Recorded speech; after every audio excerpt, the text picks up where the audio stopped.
Pop Culture Yearbook. On this show, we pick pieces of pop culture that were important to us in a given year. We then discuss memories and dig into those movies, albums, shows, and more. And in this case, games. I'm Brad. I'm Pete. And I'm Super GIF. Oh, good one. I get it. It's a little teaser. It is. Well, I don't think we need to do much teasing because we're going to get right into it. So, what did he mean by that, Pete? Well, I think he was talking about Super Mario. Did you have your mushrooms this morning, GIF? Is that what you're referring to? I've got all my power-ups. I'm ready to go. Nice. Well, nice.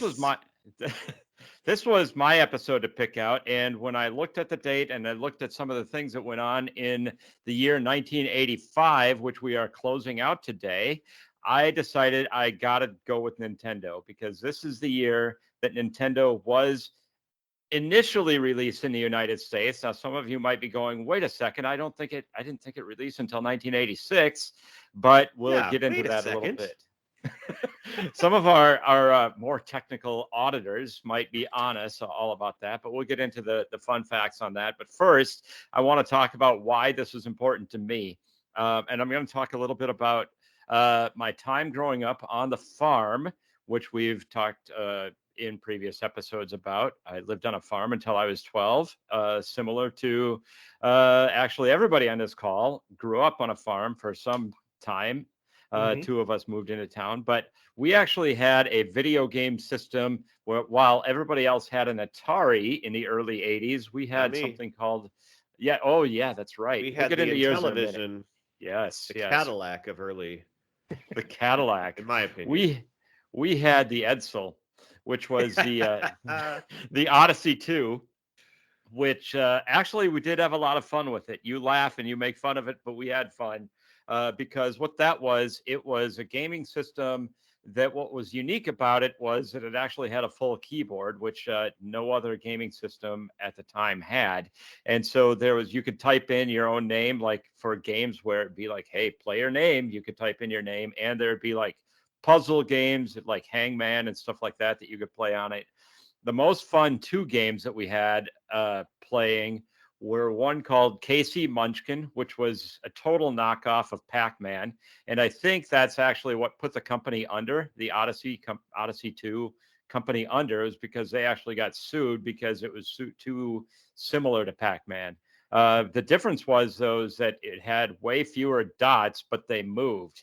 And then you could go, they had different mazes, just like Pac-Man did, that you could actually pick out which one you wanted to play. And then, of course, as the levels went on, the dots would move faster and the ghosts would move faster, just like Pac-Man. The other one was a game called Pickaxe Pete, which was, this was exactly, it was before anybody even called me Pete as a nickname. But that one was more similar to Donkey Kong. And your name is not Pete? I guess not. People that read the bio, I think you did put my real name in the bio, right? So if you want to know, go to that. I'm not even going to say what it is. I want to back up to your sentence structure earlier where you said the most fun two games that we had playing was...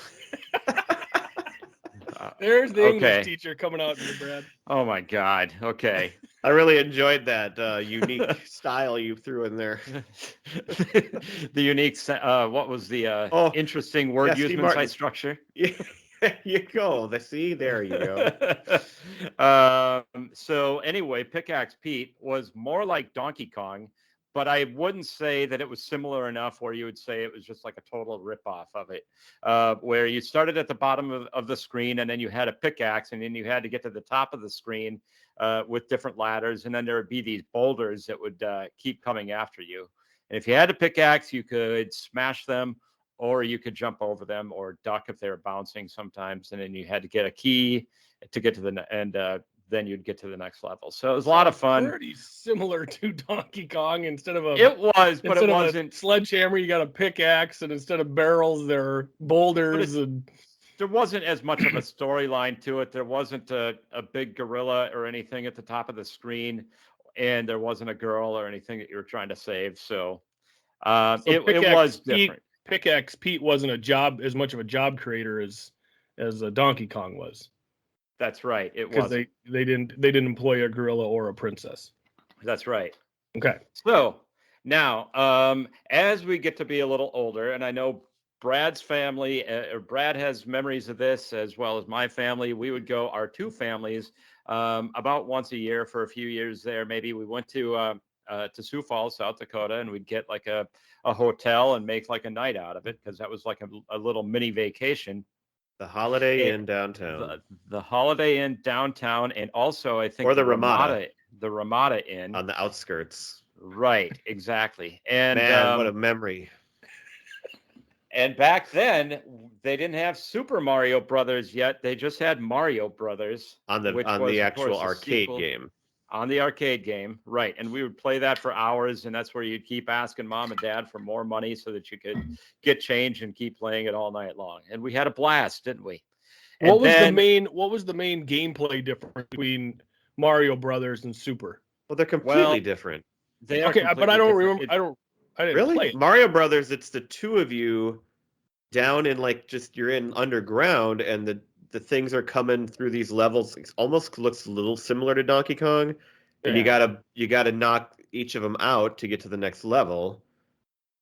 Okay. And it's all just one screen. Like the screen doesn't move. You're just, you know what I mean? It's just Okay. Right. You have to beat that one level or screen. And that's where some of these things that are familiar to you now in Super Mario Brothers, like the POW block, and some of the turtles and the other things that come after you kind of make their first appearance. And it's where really Luigi makes his first appearance too.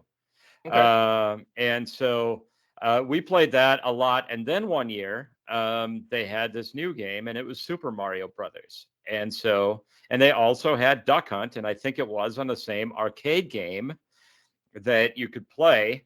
And we just had, actually, it might have been a different arcade game that was right next to it or something. But anyway, we remember playing Super Mario Brothers on an arcade game. Oh, I do. And it was Really? like early on. It was the first I'd ever played it. And then, I wasn't very good. And then eventually, then it was probably about 1987 when I actually became interested in the Nintendo Entertainment System, and people started getting it. And you're like, hey, this has the Super Mario Brothers, it has Duck Hunt, and that's all you really needed early on. And those were the two games that came with it. And I just wanted one so bad. And I remember that there was this cool thing that's pretty much non-existent now, but it was Rob the Robot that came with it. And I don't even know what he did because they like discontinued that part of it. Did it come with the whole in the box or something? Or? Yes. It was. I have with the zero game. memory of this thing too. I don't even know what he's talking about. I remember seeing it at the store and it being on display with the rest of the game and everything. And I don't even know what it did and what games that it worked with or anything. I think there was some kind of a gyroscope thing that it did with it, but I should have done my research a little more on that. But then they like got rid of that, and then they came just basically with the Nintendo and the controllers that we know today. And I wanted one really bad. My parents were like, you got to save up your own money for it. And it was like $100, which is a lot of money for a kid that age. And I had to work for it. And eventually I did. A couple of things. I worked for my dad, which he owned a snack tray, Honor snack tray company, which sold it was like a vending operation. And then there was these things that as kids you'd get in the mail called it was Olympic something or other, where you had to go door to door and sell like greeting cards, Christmas cards and stuff. And I did that in Tyler, and I did well because people were like, oh, I just want to encourage this 11-year-old kid riding bike around town door to door, and people would buy. So eventually I saved up enough money, and I remember I had the cash and change and everything that I put in a Ziploc baggie, and I went to the store and bought it with all that cash, and they actually had to count it out, all the change and everything, and the money was there, and the rest was history. So how much do you remember paying for it? It was around $100, like plus. I think the price point was like $99.99 plus tax. Really? That's what I remember it being. It was something in that range. Okay. So, because I remember I bought my first system, and I don't exactly remember which year it was, but I resold it to a younger cousin of mine when I was, just didn't play it anymore. And I think I got $100 for it from him, and it was probably 3 or 4 years old. But I thought it was like either $199 or $299 or something like that when I bought it. So you really got a deal on it. Well, just curious, did you sell games with it too? Well, I didn't have a whole lot of games. I'm assuming I did, because what would I do with the cartridges if I didn't have the thing? So, Pete, your Rob the Robot is the robotic operating buddy. Or you did not have this robot, right? No, I did not. They never discontinued it before I even bought it. Yeah, it was pretty short-lived. He's a character. If you play some of the newer Nintendo games, he's like a character. If you play like Smash Bros. Or something, he is a character that you can pick. That dude's a character. Yeah. Look it up, but it was a thing. So I'll turn it. I've talked long enough. Gifford, why don't you expand a little bit on your stories about originally getting a Nintendo? You guys talk about Brad. What was the original system you had? Well, that's what we're talking about. The NES. You're talking about the Intellivision. Oh, the Intellivision. You had Intellivision. Pete had an Edsel. I had an Etch-a-Sketch. That's what I played with. Before I got my NES. Did your Etch-a-Sketch get NBC? No, that did not. I couldn't tune it in properly. So I bought my NES, and I just thought it was the greatest thing ever, because it's like having a video arcade in your house. And my experience with video games playing this was comparable to Brad's stories about his Halloweens. I played by myself. So like, I remember. So what? Well, so like you guys have these epic stories of your double dribble games, correct? We'll get into that. Right. So you guys would play with friends. We played together a lot, but you didn't need anybody to play with. No, and that's what I did. So like, of course I played Super Mario Brothers and Duck Hunt, because that came with the game. And another one that I played a lot of was Contra. But I just remember bringing that home and thinking I had the world in the palm of my hand. I had this entertainment system, because I'm living out on the farm by myself. I don't get into town a whole lot. Don't have when I go to school, that's when I see my friends. So this was something for me to do other than watch my 2 channels of television at home and do chores. So it was awesome when I got that. So those are my early memories of getting my system. Brad? I just remember Pete having it first, and we would play it, and I just loved it so much. And did you say you bought yours too, Gifford? I bought mine, yes. Oh wow! See, I don't even know where you guys got your money from at that time, but I did not. Milk checks. I had a cow. So we'd sell the milk, and I'd keep my milk checks, and then I did not buy mine. I just played with Pete when I could, and then it was on my Christmas list, and I just could not wait. And I believe it must have been probably the Christmas of 1988. I'm guessing that I received it, and it was like the greatest present I ever got, because it was something that I wanted so bad. And we had this old TV upstairs in my bedroom that, it had rabbit ears. You could I really never watched TV on it. You could kind of pick a channel up here and there sometimes, but not really. And so when I had the system, then you could hook it up, and now you could play games on this thing, and it was just the greatest. And I didn't mind playing alone. I would play that thing all night, and I would go. Like I said, we'd play with Pete. We would go rent games. You could before we owned our store. Like I was on my. You mentioned the candy business that your dad had. My mom at that time was driving the trucks, and I would go on occasionally with her on the routes if there wasn't school or something, or it was in the summer. And we stopped in Pipestone, and there was a store there that rented games, and I rented John Elway's Quarterback, and Haken was coming to my house that night, and we played that game all night long, and I still remember that. It was so great. And then I kept just accumulating games, and then eventually we bought the corner store and we rented Nintendos, and we rented Nintendo games there too. And so that gave me access to more games. And eventually we did not rent them anymore, and the games just became mine. And so that was 31 years ago.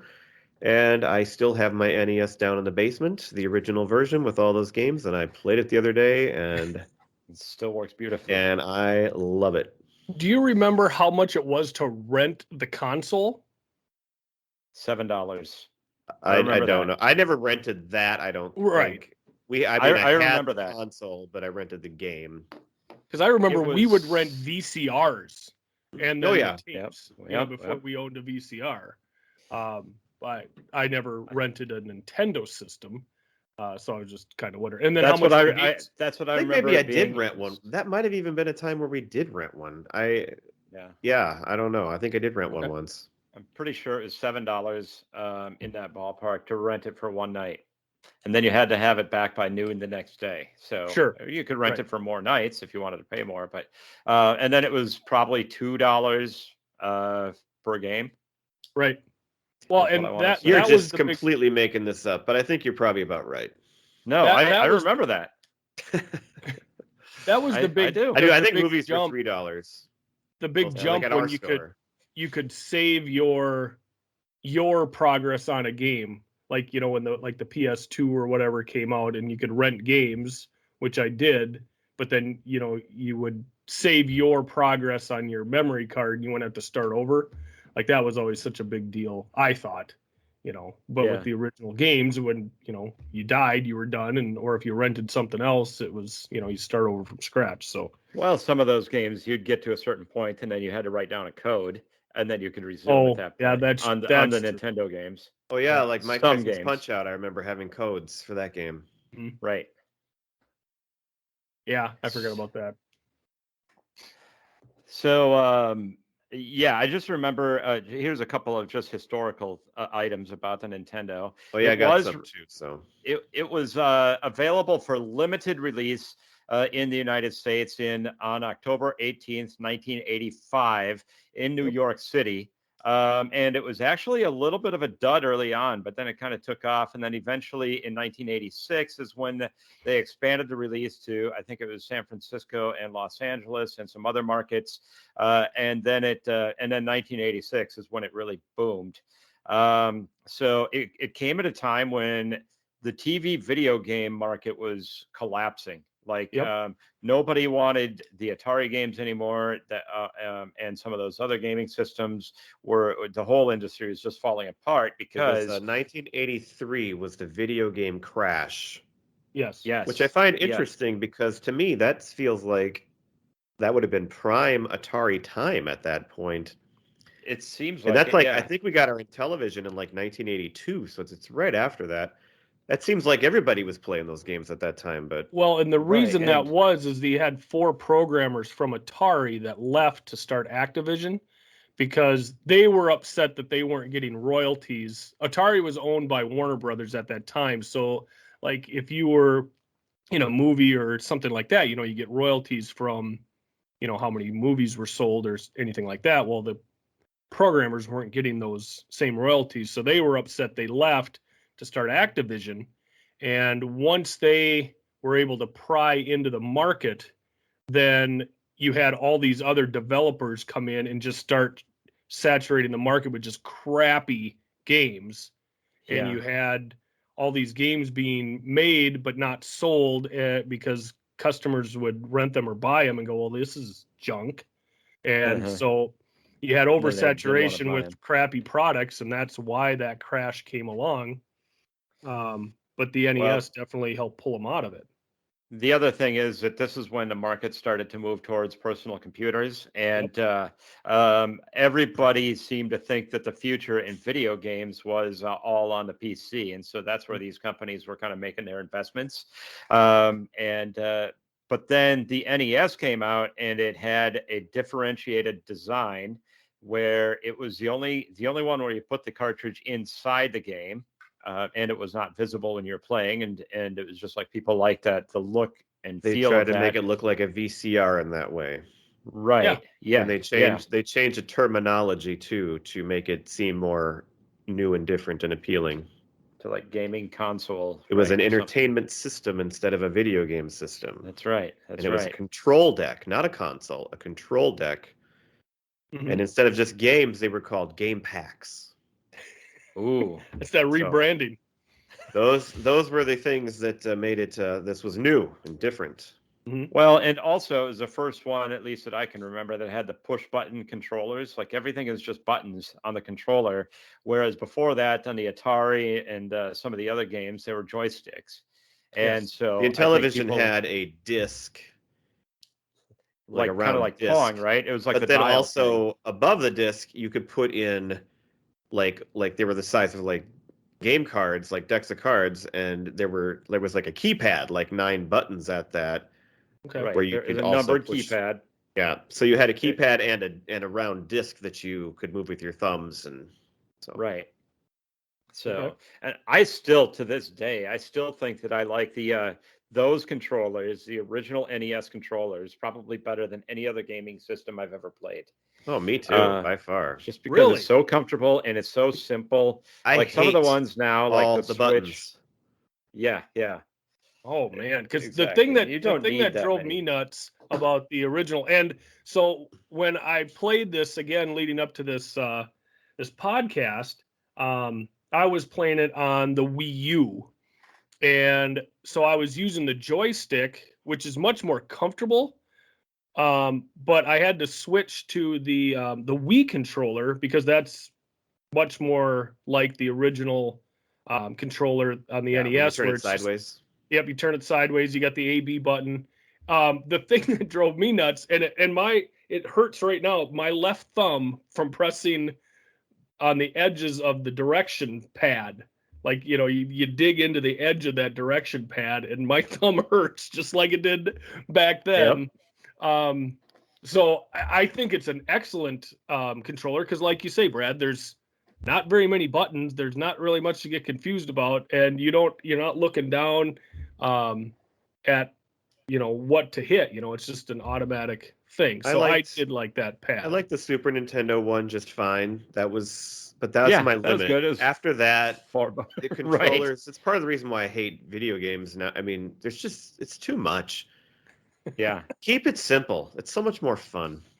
Sure. Exactly. Nobody doubts that the technology is impressive nowadays, but that doesn't make the games more fun, right? I think it was the N64 when that came out. It's like, no, I'm not holding this stupid controller that had like 3 handles and all these. I mean, see, I like that controller. I got used to that one pretty quick. I didn't mind that one at all. I played a ton of Mario Kart and GoldenEye with that controller, so I got used to that one pretty quick.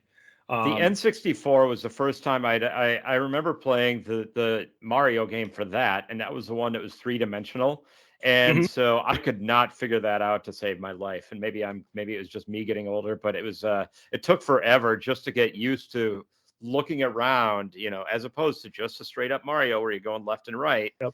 And even in the original game, it's just always going to the right, and you cannot go backwards.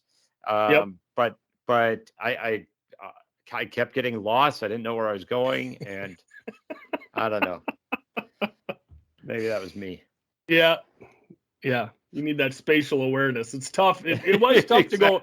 It was tough to go to a 3D game. I mean, I remember, the first time, even like playing Doom on PC. Remember when Doom came out and you're walking straight ahead and turning, and just having that first person view was definitely something you need to get used to when you're used to just side scrolling games and you only had one option of which way to go.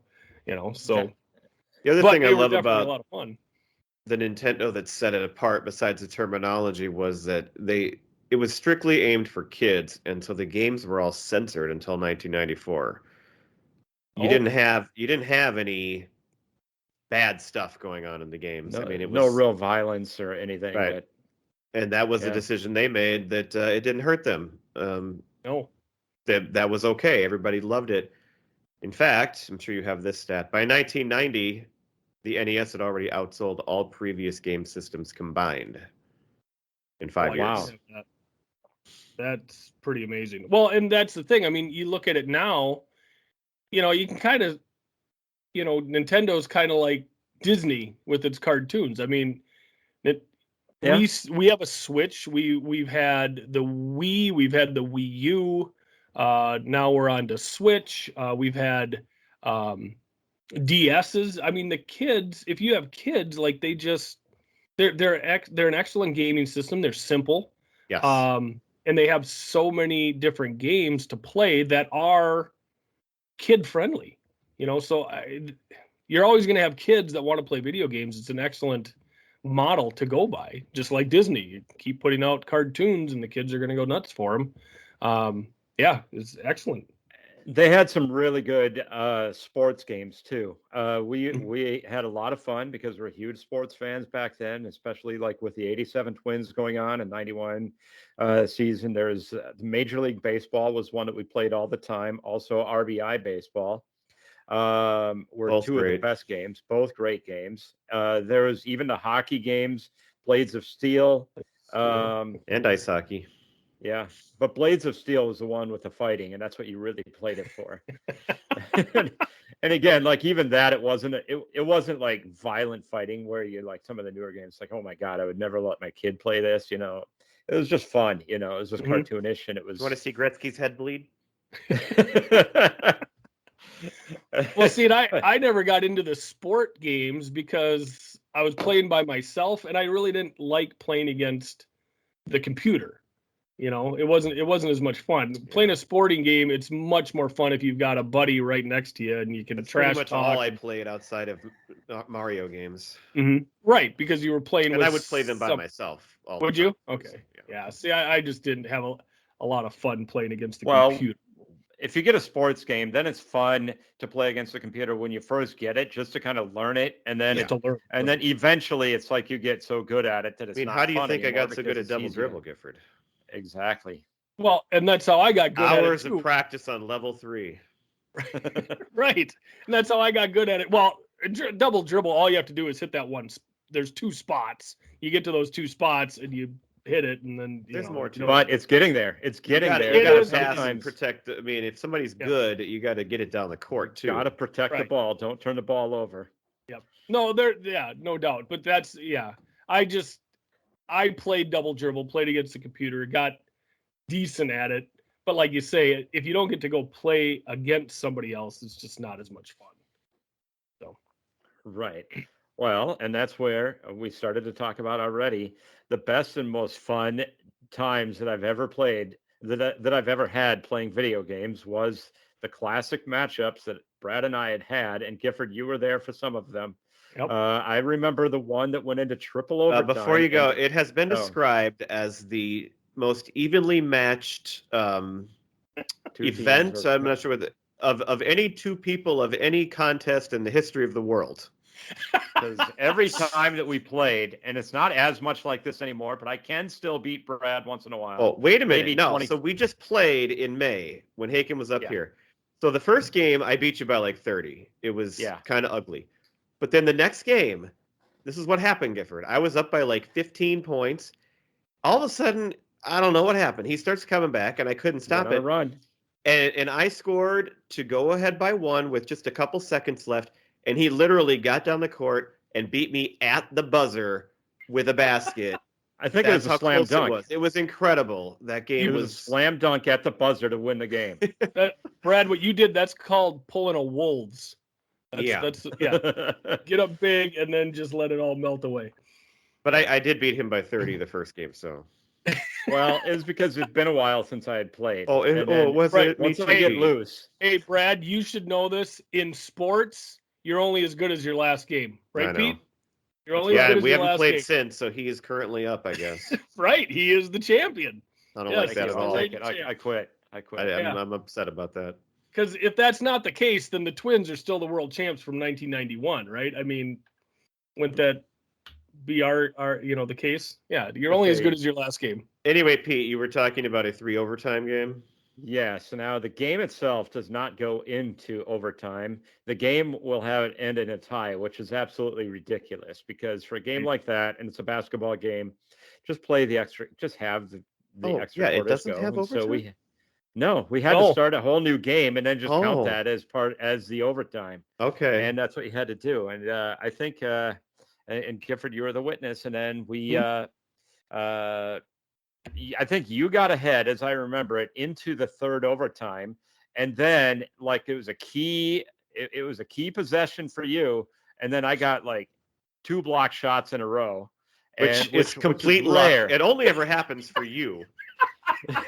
See it's how luck. this goes. See how It's this luck, goes. and It's all happens blocking for shots one is guy. luck, and he will certainly agree to that. That's true. But then I was able to turn them into points, and that's how I won. But it was that the whole apartment was insanity on that night. It was like, I'm surprised the neighbors didn't come and like knock on the doors or call the police or something, because that was insanity, because we had the beer going. And it truly is entertaining for the people watching, because it is that close. It is amazing. And for our listener, again, this is in an apartment with beer flowing. Like, we are 23, 4. This is when we were in college. I think it was still, I believe it was the year I was living with Hummel, if I remember right. Right. We would have been about 22, we're not little probably. kids playing this 22. game. We're not 12 years old playing this game. It's Right. 22 years old. Well, and the game I just referred to was last May. We're 45, so. Right, and exactly. it's still just as much fun. That's what's amazing about it. You give me another game system that has that kind of staying power over 25, actually over 30 years, and it's still just as much fun as it was. So my 12-year-old was really excited when I told him what the topic was for this podcast. And his the daycare that he went to, she still has her original NES and all these games. So he grew up, playing these games at daycare. So he knows about blowing on the discs. Oh yeah. You had to talk with him. Yeah, we sat down and had to talk about blowing on the disc before we put it in. Sorry, the cartridge, the game pack. So he knows all about this stuff, and so when I was playing, I would call him out and say, "Hey, Paul, like remind me, like when you get to like 8-4 or whatever, I'm like, okay, help me with the maze again. Which one do I go through, and how do I do this?" So while I was working on it, he was working on it as well. I think he beat the game. Last night he beat it without warps, I think, or was it the we're second moving on time? to Super Mario Brothers now. Then we are getting into Super Mario Brothers. Oh, I'm sorry. To clarify for our audience. Okay, so yes, we're talking about Super Mario Brothers. So this was our main homework from Pete, was to play Super Mario Brothers and just see how we take it all in. Try to save the princess, and continue the on. Big question, and maybe we can keep it as a cliffhanger. The question is going to be: did Gifford successfully save the princess? So I'm going to keep that as a cliffhanger. So really? Go ahead. Yeah. Go ahead. Okay. So anyway, I did not. By the way, I made it to 8-4. Oh man! I couldn't get past the hammer throwing guy right before you get to Bowser at the end. Well, how many times did you try? The hard part. I'm too embarrassed to tell you. And you never got to him with like shooting power? No. Okay, here's the thing. So if you don't go into that with the shooting power, hang on, I got a story. I told you. Okay, it was wild. So here's the thing. So I'm in there. I get into 8-4 with full power up. So I got everything cooking for me, right? So I get through, and I get to the point where you got the 2 flying turtles coming at you, and you got to hit the invisible block to get up onto the thing. Yeah, every once in a while those stupid fish hit you, and that just sucks. Oh, I never got hit by the fish. So I forgot that block was there, and I was shooting at him, and I kind of panicked. I'm like, okay, so what I'll do is I'll run under one, jump over the other. So when I went to jump, I forgot the hidden block was there, so I hit the block. It stopped so then the thing landed on me, so I lost my power-ups, and I'm like, oh, this is just great. So I had like 7 lives going into it, and I just kept trying to get better and better. So I just couldn't get past that last guy. And then when I did, go ahead. The key on those hammer throwing guys is to get as close as you can to one of them, and then they throw it over you, and then when they jump up, then you can kill them. when they Right. jump up onto the next bricks. I the had to next do level. that once. That's Oh part no, of my well story. this guy doesn't have any bricks there. At the very last. Oh, one, that's right. I was- Then you got to run when he jumps. You got to right. go. So I run when But then that when, stupid fireball shoots Right, up at the time exactly. you need to go, and it's like, Right. Yeah. oh, so thanks. that's where I couldn't get over him. So when I did it without warp, I think I got stopped in 6-4. I never went to 7. I never 6-4 played is a tough one. I wrote down. Yeah. 6-4 and 7-4. Those two castles are very, very difficult. Right. One of them, the part of the problem is I don't remember which one it is, but one of them has no like nothing. Like you can't get big, you can't get firepower, nothing. So Right. if you don't have it, you got to get through it without it. Let me hear your story of getting through 8-4 with no power ups, Brad. Okay. Well, so I did this a long time ago for our last episode, and so first time I did it, I started with warp zones, and it took me 3 tries, but I did do it. But I did it as a little guy. I don't remember the details, but I made it without power.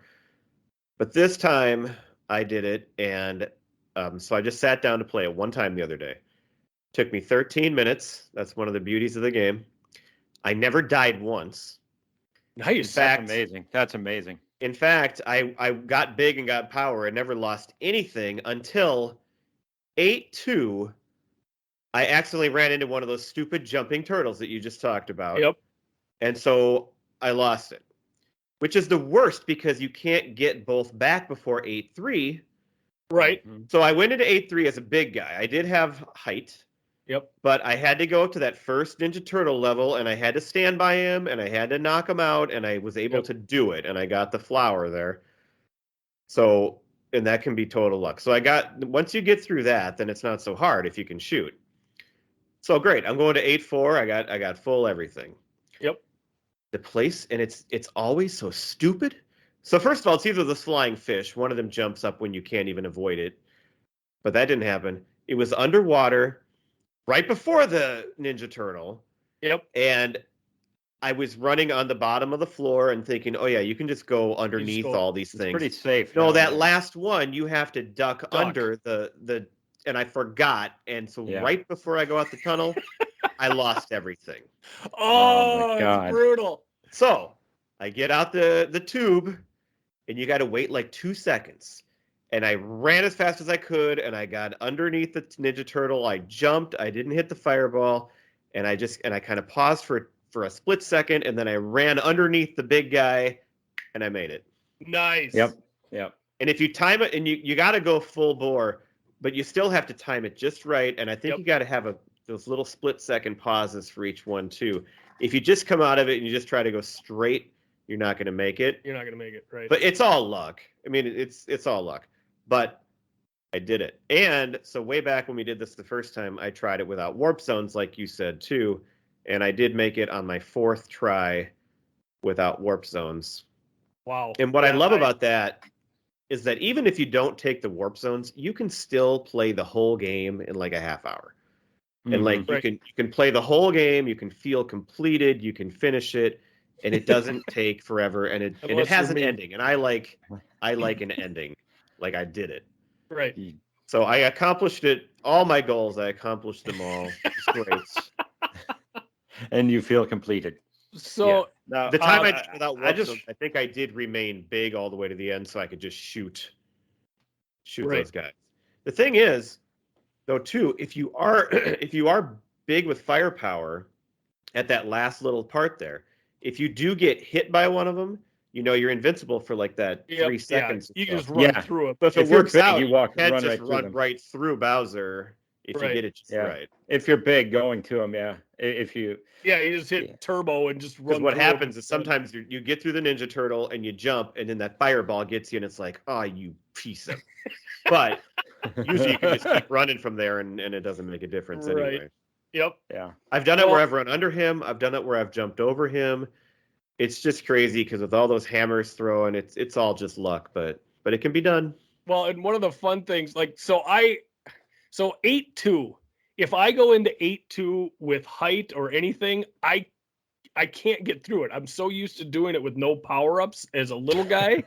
So like I can buzz right through like 8-2 and 8-3 without power-ups. The problem is that 8-3. oh yeah. 8-3 is very hard without shooting. Oh no.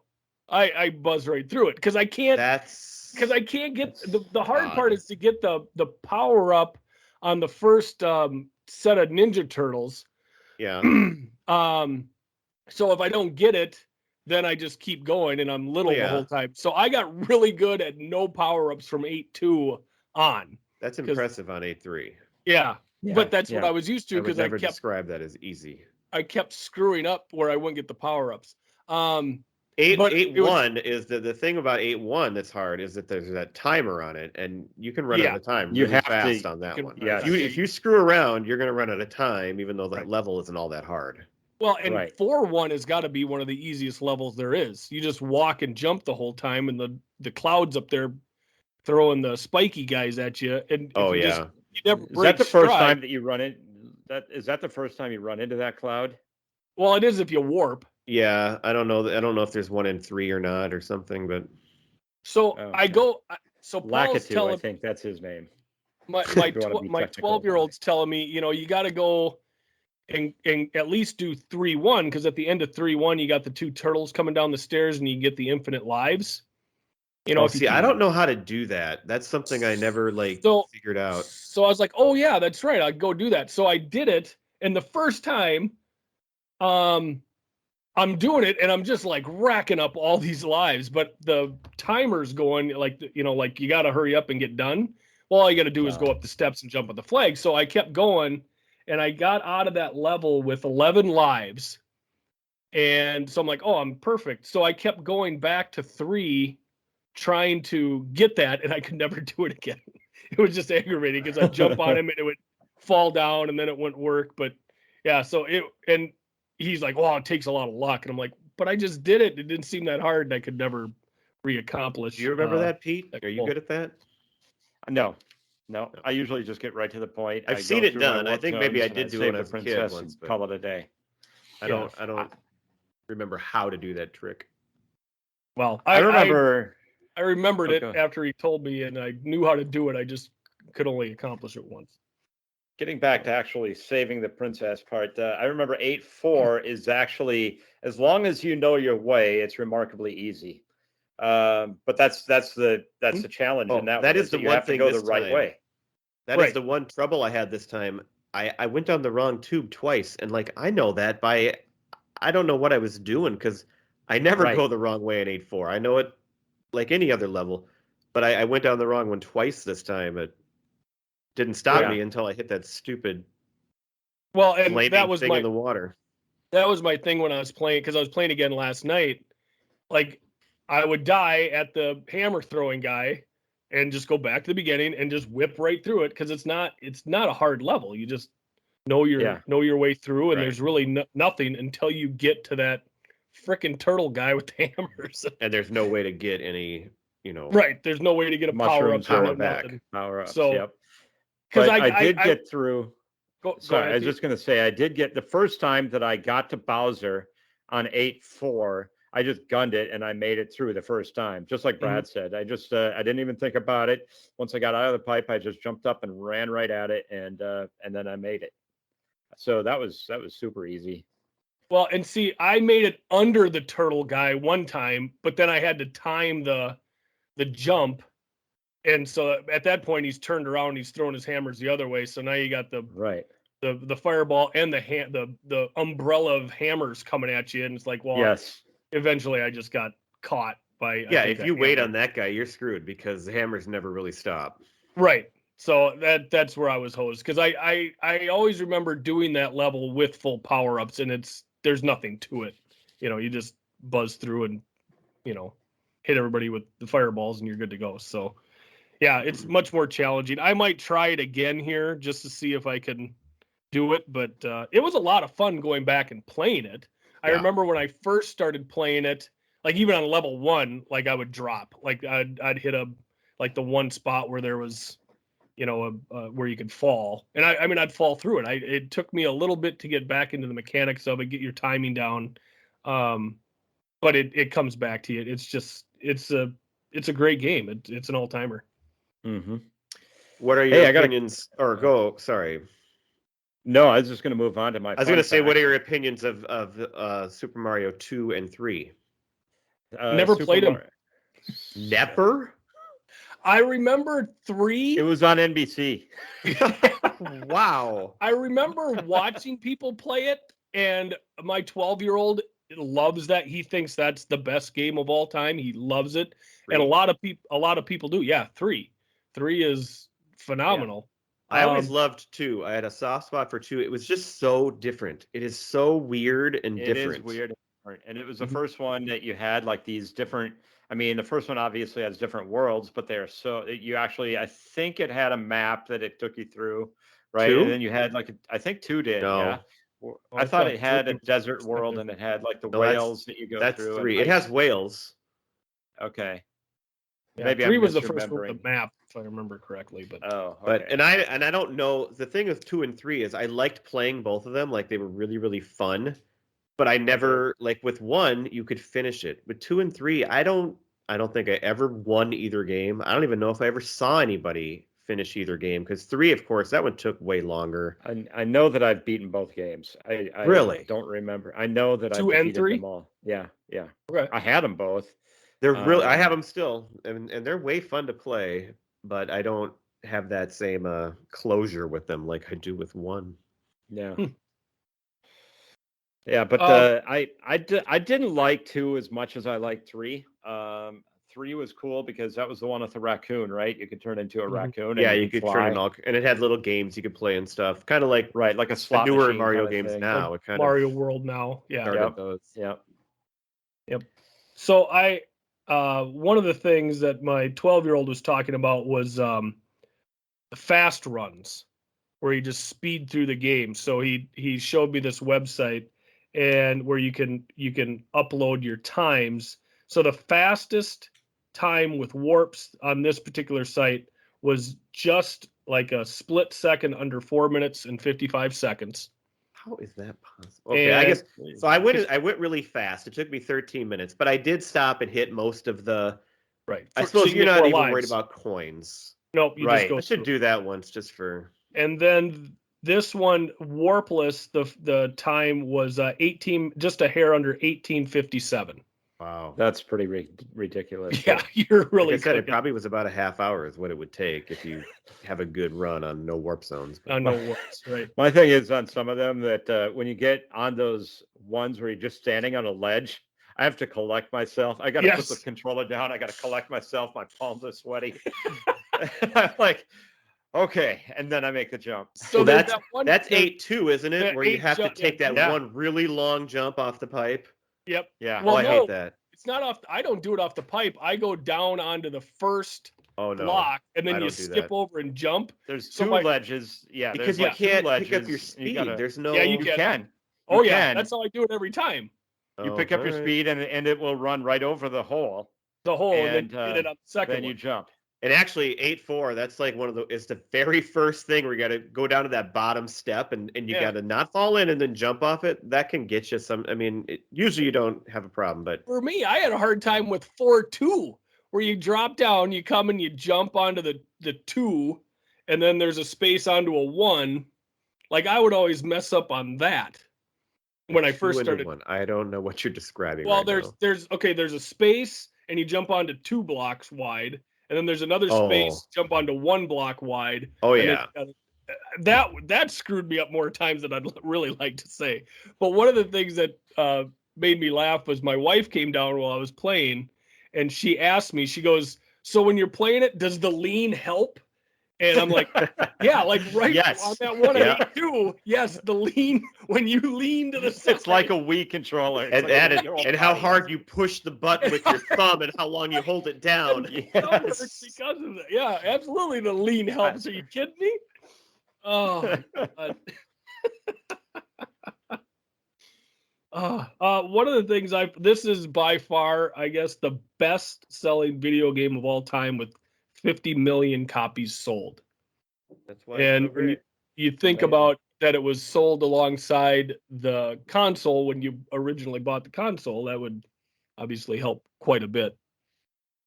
But yeah, just a Unbelievable game. So much fun to go back and play. That's the one thing that I don't think works anymore on my system. I got the original system, but my gun I don't think works anymore. The last time I tried to play Duck Hunt, I just You should see your doctor about that. couldn't get it. You could probably get one on eBay. I'm sure that that wouldn't be that I'm expensive not on that. eBay. I hardly ever would play Duck Hunt anyway. That's Well, and I Hey, thought Gifford. I got so many games. It's like, how much is this thing worth? And I thought, like, what if I sold it? And I'm like, why in the hell would you sell it? You're selling your childhood. What are you I kidding? know. Getting rid of my Nintendo was the worst decision I've ever made in my I know. entire It's life. just, it's dumb. I mean, this thing has gone with me through so many moves. It was in college. It was in every apartment I lived in. I can't believe that thought even would cross my mind. Like I need a couple extra $100 from a. I mean, That'd be like selling your Garfield books. Kidney. Why would you? Yeah, I got that? those too. Yeah, I thought you were going to say kidney. So I'm just very happy I have it, and that we can all enjoy it sometimes when we get together. Yes, I'm happy that you have it too. But that's the great thing about Nintendo is that I'm able to play this game on the Switch now or the Wii U, or they still have the availability of it. You don't need to have the. And that is great. But I don't think it's the same as playing the original and blowing on the cartridge and trying to get it to work. And it's just there's something about it. It's just a little bit more part fun of the challenge. It's part of the challenge, just getting it to work. That's level 1 right there. Because we have a Switch too, and I can play a lot of games on that if I wanted to. But I don't ever play that. If I ever go down to play, I'm going to play the original one. There you go. Right. Hey Gifford. Yeah. Can you tell me what year did Nintendo become a company? What year were they founded? Oh, I know this. I think I know it. Like 1893 or something. Oh, very good guess. 1899. 1889 is what I had. 89. You all had the right idea. Yeah, it was a toy company. Well, like they originally made playing cards and sexy pinup models in Japan. Really? The first Princess Peach back in 1889. That's right. Mario was originally named Jumpman in the Donkey Kong games. If you looked at the video game, it would say to move Jumpman or whatever. But then when Donkey Kong Jr. was released, makers thought he looked a lot like a man named Mario Segali, who was the landlord of the Nintendo US office. And so they named him Mario. Mario. And the rest is history. Yep. Do you know why he was made into a plumber? Because they needed to make his arms move, and the overalls. It had to do with how he moved, and he had to wear overalls. That's correct. In the original, games, the graphics were more defined, or his arms were more defined if they could put overalls on him. And so he originally started as a carpenter, but then they decided they were able to build a better story around him being a plumber because we have the pipes that he can go underground and everything. Right. So plus plumber's wheel. Yeah, that's right. That's all I had. Does anybody have any other fun facts? I think we've already kind of touched on ones that I've. Yeah, no, I'm good. I'm ready to go through the top games here.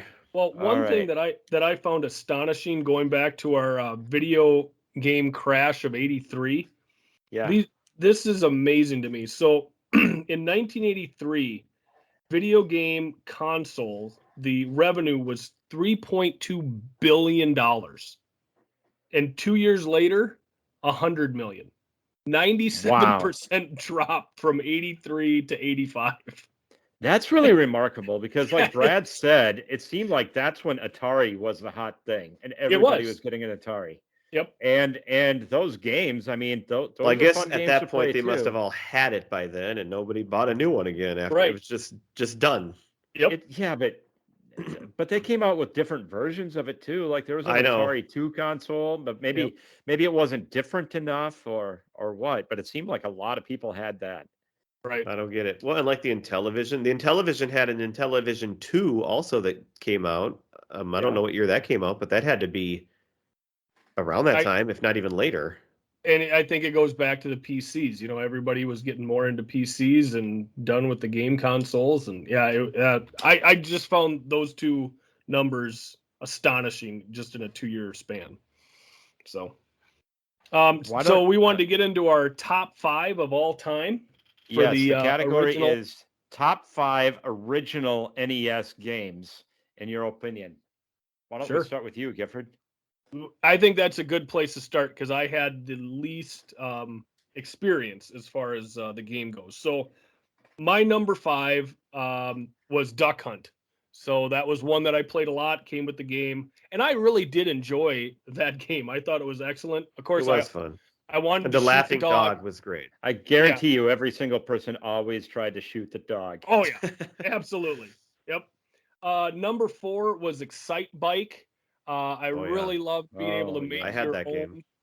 Yeah. I think that's where I played it, was at your place. I loved making your own track, and just having that creativity to make your own. I thought was excellent. That might have been the first game that I can remember where you got to kind of design your own course. Yep. It was just a lot of fun. You could add your own spin on it. Also, the eternal question that I've never got an answer to, is it Excite Bike or Excita Bike? Oh, I've always gone Excite. I think it's Excite Bike. I always thought it was Excita Bike. Oh, okay. Wow. So well, you're overruled. Have to look that up. If any of our listeners could put on Twitter what they know it to be, if they know the right answer to it, please at us at Pop Yearbook on Twitter. Go on. My number 3, Double Dribble. Played a lot of Double Dribble. My number 2, Super Mario Brothers, and number 1 for me was Contra, the first Contra game. I played that one probably as much as Super Mario Brothers. I loved Contra. So that was my top 5. All right. So, okay, by the way, when you look it up, the Google says Excite Bike. Okay. But then there is another person asking the exact same question I just asked, and it looks like there's a lot of people going back and forth. So we'll probably have to go with Excite Bike as the official. But it does sound like a really eternal question as I described it. Very controversial. Our blue dress, gold dress argument here? At Pop Culture Yearbook, we do not shy away from the controversies, and we're not afraid to tackle this. It's like they're comparing it to GIF and GIF. How do you pronounce it's that? GIF. We know it's GIF. I thought it was GIF. It is actually GIF when you're talking about the picture, like the format. It's pronounced GIF. That I will not argue on. Anyway, go on. Gifford, were you done? I was done with my top 5. We were going to Brad, right? We're just okay. Yeah. So I got a top 5, but then can I just list off the other games I own that I just love still? I don't see why you wouldn't. So, the one other game that I did play the other day was golf. I love Nintendo Golf. It's another just simple and fun. Of course. So, and it's I don't want to use the word realistic, but some video games you can get, it's just, you can do all these crazy things. Like you actually got to pick the right clubs and the distances pretty much make sense. And it's considering it's pretty good. Yeah. We had a game called Slalom, which was downhill skiing, which was fun. Track and field was fun. And then I never had this, but there was that Track and Field 2 game that came with the running pad where you could run on it. Yes. Yep. And I always thought that was so very cool. Ice hockey. You mentioned Major League Baseball, Pete. That might have been, outside of Mario, the game we played the most for a long time. Plus that one, you could make your own lineup. You had the whole roster of all these teams, and you could actually make your own lineup, which was cool. And it was based, by the way, on the 87 season, which was great for us because it was the 87 Twins. That's why we loved it. Kirby Puckett was on the cover. Yep. And the game. RBI Baseball had the same. The Twins were great too. Bases Loaded, which was not nearly as fun. It's a college baseball game, but it still was kind of fun. And that one, wasn't there Charging the Mound in that one or something? No, not in the. And Bases Loaded, yeah. Yeah. But that was that was Super Nintendo. I mentioned John Elway's Quarterback earlier. Here's a great one. It's not my top 5, but it's close. And my wife actually, so when I met her, she had a couple of old Nintendo games still, and a couple were ones that I had not ever had or not kept, and one was RC Pro-Am, and I thought that was so cool that she That's a had fun RC game Pro-Am. too. Yeah, yeah. I remember playing that one. Excite Bike, Rad Racer. I love that game. That was just a late night, turn off the lights, play Rad Racer game. Rad Racer was Probably sweet. more fun if you were high, which I wouldn't know anything about. Right. And then Super Mario 2 and 3. Here's my top 5. Number 5, Blades of Steel. That is the best hockey game, I think, although ice hockey is not far behind. RBI Baseball, because it's a little more simple to set up and play than Major League Baseball, and you can get through it quicker. And it's every bit as fun, if not more fun. The one thing, I would just on that note, at least RBI Baseball actually gave you the names of the players, right? Major League Baseball, you had to just know the the players' numbers. We knew most of the players well enough at that time anyway, but that was one thing that you didn't have if you weren't as much of a baseball Well, we fan. knew the Twins roster and we knew the A's pretty well because being right, they were the big rivals, and some of the other teams too. Is obvious. Number 3, Tecmo Bowl, which is the all-time great game. Now, have you guys ever played? Because I see people all the time talking about it on Twitter and everything, and I've never played. I've never even seen Super Tecmo Bowl, but that's the one everybody loves. Have you ever played it? I remember playing it. I don't really remember it well. How did we miss out on I know that? that I've played it. I don't know. But it looks like basically the same game, except it had all the teams instead of a smaller number, and you got 8 plays to choose from instead of 4. And I think it's on Super Nintendo, right? It was a Nintendo game. Okay. So anyway, but we had Tecmo Bowl, and I still do, and we still love Tecmo Bowl. That game is just great. Bo Jackson, Eric Dickerson, all of it. LT. Always be, when you're LT, you can block every single kick. Well, you just had to be the Giants. Well, that's what I mean. Number 2, Super Mario Brothers, for all the reasons we spent much time talking. And then for me, number 1 is Double Dribble, because maybe this is the thing I'm best at in the world of any skills. I'm really good at it. That's high praise, so considering fun, you say you and I are so evenly matched. That's pretty high praise. I think you'd agree. I think I am a little better than you overall. But when you're on, the games are intensely amazing, and that's what makes it so fun, is that there is that person I can play against, too, that makes it that fun. Well, the thing about Double Dribble is that it's really fast paced, and you compare that to some of the games they have out today. It's like you got to wait 20 minutes before you even start playing because they go through so long of the intro screen, and then you got to get it set up. And I don't know. So I'm sure some people will argue with me on Twitter on that, but they'll be like, "Oh, have you ever seen Castle of Hades or something?" I don't know. Cradle of Filth. Cradle of Filth. You've never played that game. Anyway, Double Dribble, number 1 in my heart. Yes. Plus, when that came out and you could do the dunking and the other screen, I mean, people just went nuts for that whole thing, that it switched to that dunking screen, which... And you can do the 360 dunk and the reverse dunk, and yeah. From the side, you can dunk it jumping from the 3-point line, which is fine. So, go ahead. I did have RBI/Major League Baseball as its own, because they're both baseball games. I kind of compiled them together. They both have their own quirks. And then I also had Super Mario and Duck Hunt as its own. I actually did have 6 bullet points listed here. So, Mike Tyson's Punch Out, I could never get enough of. Oh, Did you I even forgot say that one, because that's the one game I don't have anymore. That's the one that stopped working. See, I like Super Punch Out. I enjoyed a lot more. But I don't know that either. Oh, I love that game. Really? But Mike Tyson's Punch Out was maybe the game, and I get frustrated easily, as you know. That is the game that maybe made me the maddest of any game ever, outside of Mario Kart.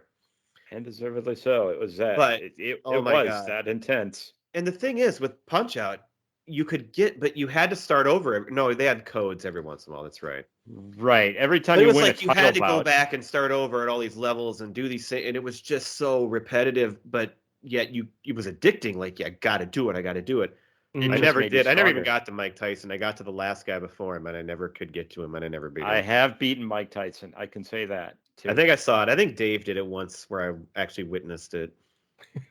Now, if you play on the Switch, you can play the game, but it's no longer Mike Tyson's Punch Out, and he's Yeah. not in the game. Right. Well, It's same like thing. you I get think to- Tecmo Bowl too. The Tecmo Bowl that I have, this is why it's better. It had all the teams and players on it. The Right. new Tecmo Bowl that you play like on the Switch is not licensed by the NFL, and it just has numbers, and it does not. So you don't.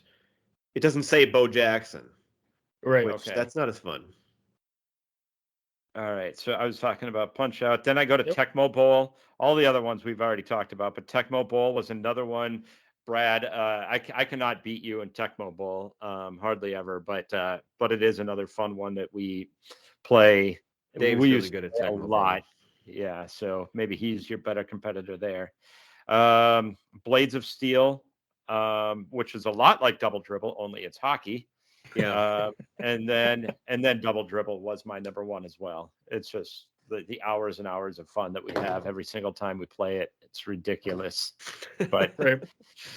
Well, and I played a lot of Double Dribble as well, but I think because you guys had each other to go off of, We I did have each completely other, right. understand why that would be your number one. For me, that's Yeah. why I had Contra and Super Mario Brothers, because I was usually playing by myself. And the only time I love played those. Contra was during the second and third period break of Blades of Steel. Remember, that's right, because there's the there was a intermission little on ad the where thing, you could play it Yep. for like 10 seconds, and then it was like an advertisement for it. like these spaceships, right? You're going after what looked Yeah, like you the were Millennium shooting and- Falcon, but it's not. It's kind of like that. Built-in ad Anyway. into the game. Yes, interactive ad, way So- ahead of its time. The three of us never played Zelda, or just didn't care I for did, it. I had Nope, it written hate it. down. I did not get to it, but I did have it written down. Zelda to me was the most overrated game in all of Nintendo because I thought it was boring and stupid. But second to Mario, that was probably the most popular game. Right. Well, and But it had many offshoots. It had a Well, new game that came It's out. still big today. My son plays whatever versions there are. Like Mhm. he plays a lot of it, and he's into it. And I'm sure it's much better than that. But it's just not a game that I had any interest in at all. Yeah, I I never did played play it enough to form an opinion on it. But I just, in retrospect, I never beat the game, but I did play it quite a bit just to try to see what the fuss was all about. But Sure. couldn't really get into it as much either. Anybody else have anything else to add? I Nope. don't think so. Are we going to close the yearbook, Pete? I think we are going to close the yearbook on 1985. That was Wow. a fun year. What a Let's do year. that one again sometime. I want my $2. If you enjoyed our show, please go on to what do you call it? Apple Podcasts or Yep. any one of those platforms. Leave us a review. Go on to Twitter, Facebook, comment on us, like us, follow us, all of that sort of good stuff. We'd appreciate it. And why don't you give a listen to a little bit of Preacher Row? Oh, that sounds great. It does sound great. I love them. Thanks, everybody. See you Bye. guys.